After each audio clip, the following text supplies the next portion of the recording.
বিশালগড় ইতিহাস সৃষ্টি করল চোরের দল। মন্দির, মসজিদ ও শিক্ষালয়ের পর এবার আদালতে চুরি করে আদালত আগুন দিয়ে পুড়িয়ে দেওয়ার চেষ্টা।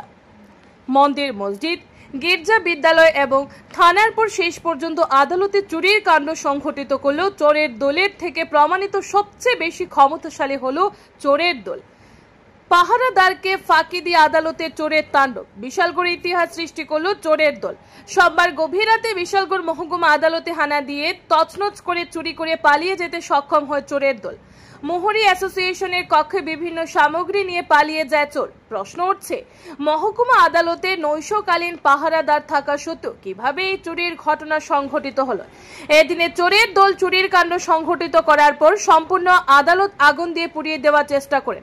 মঙ্গলবার আদালতে আইনজীবী থেকে শুরু করে মোহরিরা যখন আদালতে প্রবেশ করেন তখনই তারা এই সমস্ত চুরির কাণ্ড দেখতে পায়।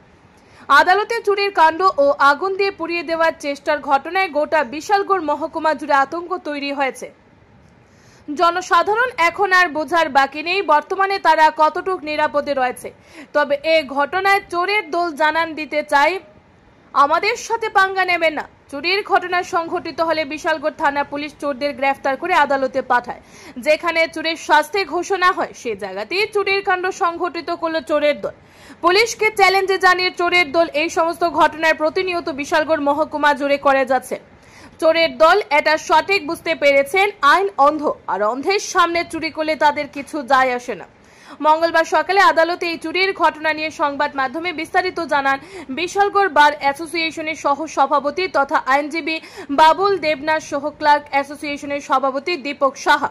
তবে একাংশ আইনজীবীদের অভিমত, বিভিন্ন প্রমাণপত্র লুট করার লক্ষ্যে মূলত চুরির এই মূল উদ্দেশ্য। Bureau report, R A. ধর্মনগর। আমরা আজকে টাইমে আইছি দিনের মতো দেখি যে আমাদের এখানে সবকিছু লন্ডভন্ড, প্রত্যেকটা টেবিলের কাগজপত্র লন্ডভন্ড হয়ে আছে। মনে হইতেছে যে পদ্মে ঢুকছে, ছোট ছোট বাচ্চারা একটু হইতে পারে বাকি আইডিয়া দিতে পারছি।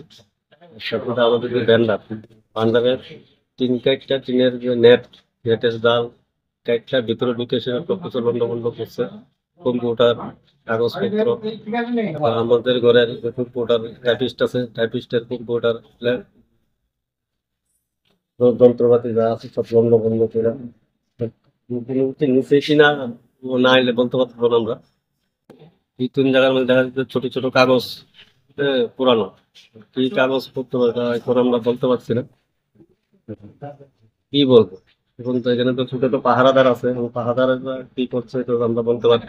আমরা তো সন্ধ্যা কাজের পরে আমরা বাড়িতে চলে যাই, আবার পরের দিন সকালে 10টায় আসি। বাবুল দেব অ্যাসোসিয়েশনের ভাইস প্রেসিডেন্ট।